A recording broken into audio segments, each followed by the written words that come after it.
नमस्कार, स्वागत है आप सबका हमारे नाटक में जिसका नाम है हम सब एक जैसे हैं। महाराष्ट्र के किसी गांव के घर का वरांदा। महेश अपने 10 साल के भतीजे नीलेश के साथ खेल रहा है। अरे संभल के नीलेश, गिर जाओगे।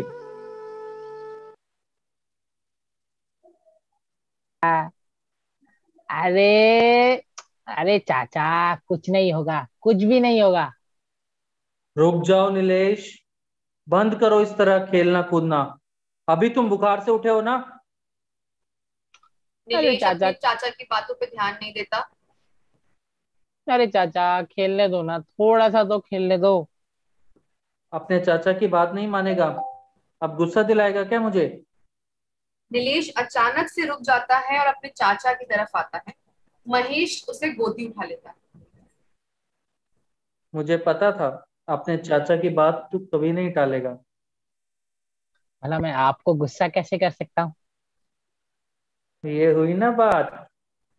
हम्म।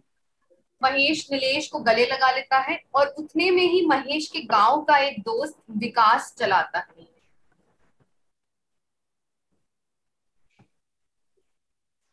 तो आज भी चल रहा है चाचा बाजेती के बीच प्यार।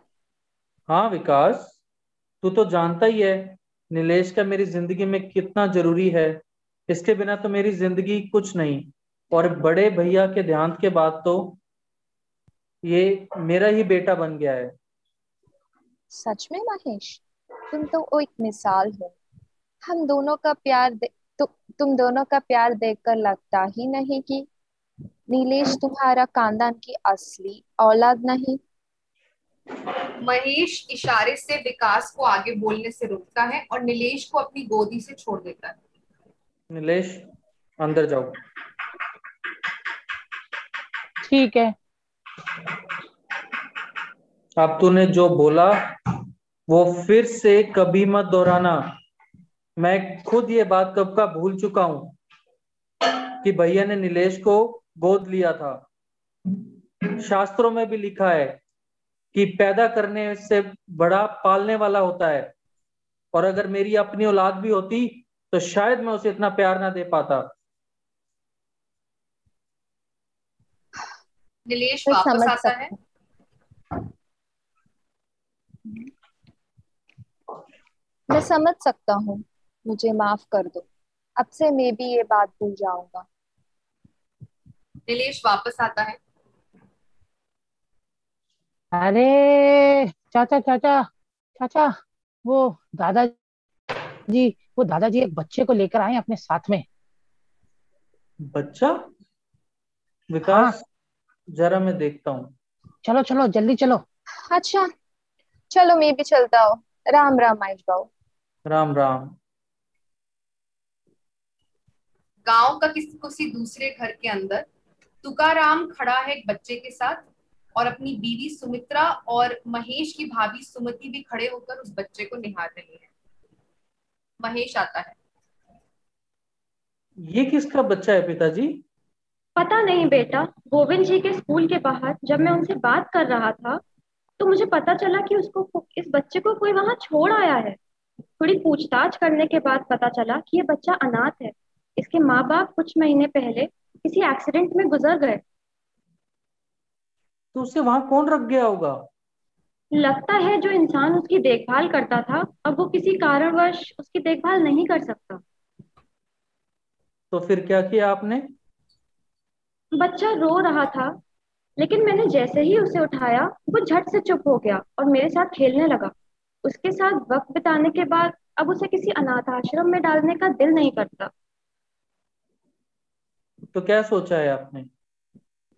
मुझे तो ये लगता है कि उसे हमें अपने साथ रख लेना चाहिए। तुम लोग क्या सोचते हो?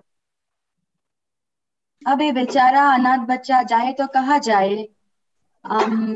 हमें इसे रख लेना चाहिए।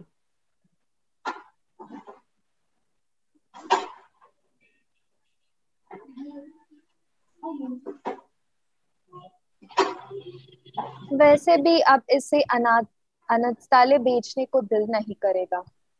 हम्म, सही है। मैं भी इस बात से सहमत हूँ। किसी अनाथ आश्रम से अच्छा है कि हम इसे अपने पास ही रखें और देखभाल करें।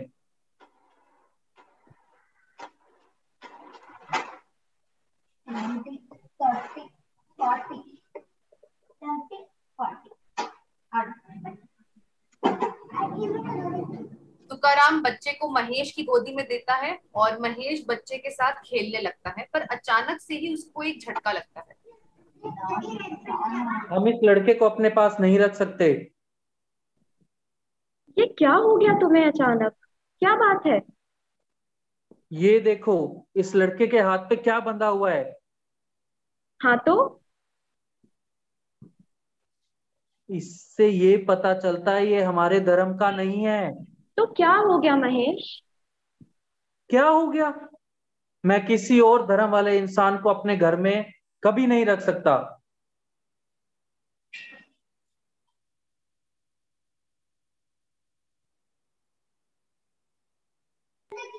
ये क्या बोल रहा है तूने महेश? पागल हो गया क्या?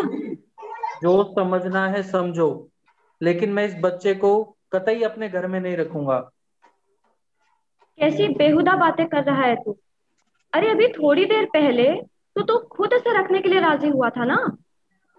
हाँ, क्योंकि अब मुझे पता नहीं था कि ये क्या महेश? बस सिर्फ एक किसी और धर्म का है इसलिए तुझे इससे नफरत होने लगी अचानक से? क्या तुम भूल गई हो माँ? 92 के दंगों में उन्हीं लोगों ने भैया को किस तरह मारा था। क्या दोष था आपके पति का भाभी? यही कि वो एक सीधे साधे ईमानदार इंसान थे, और जब घर लौट रहे थे तो उनके साथ क्या किया गया था। अब उन्हीं के बच्चों को मैं अपने घर में कैसे रख सकता हूँ? महेश, क्या बकवास किए जा रहा है महेश? ये बकवास नहीं है पिताजी।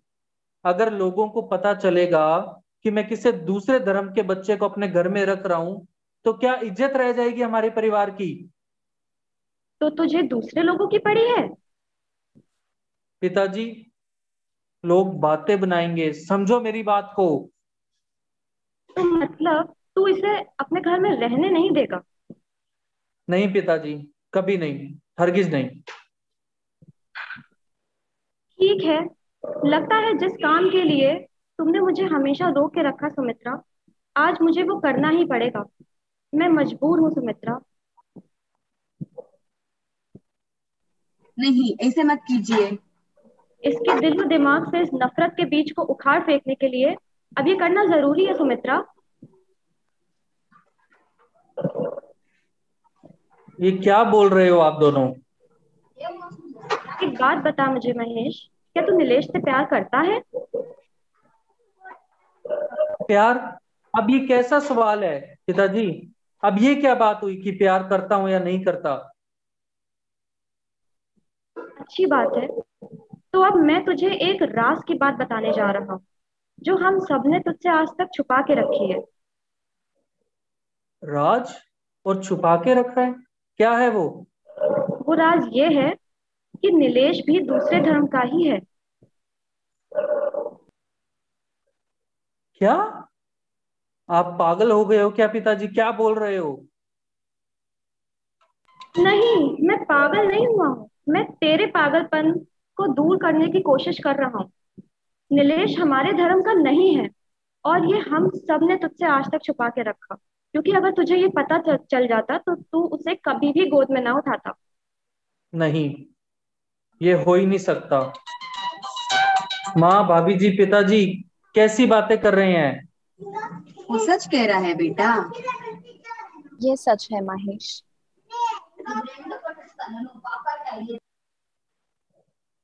तू जानता है नीलेश हमें दंगों में मिला था। उसके माँ बाप दंगों में मारे गए थे और इस वजह से हमने आज तक तुझसे झूठ बोला कि वो हमारे जैसा है।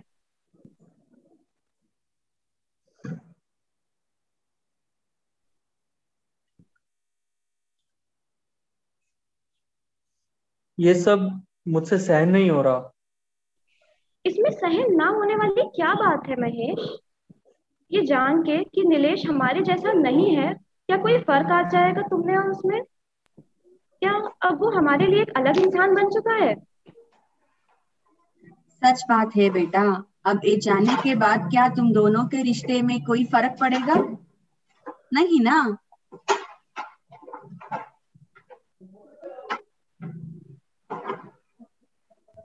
आज तक क्या तुम्हें कोई फर्क लगा तुम में और नीलेश में? नहीं ना। फर्क तो किया ही नहीं है उस ऊपर वालों ने हम लोगों में। फर्क तो हम पैदा किया है। इंसान ने ही इंसानों में ये भेदभाव पैदा किया है।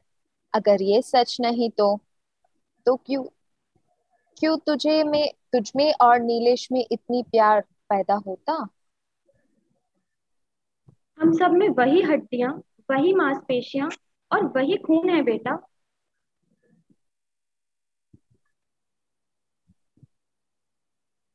जिसकी उम्र कुछ भी नहीं, उसने मुझे समझाया इंसानियत, धर्म के बीच भेदभाव का महत्व।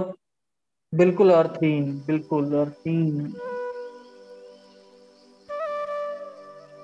ये था हमारा नाटक हम सब एक जैसे हैं। देखने के लिए बहुत बहुत धन्यवाद।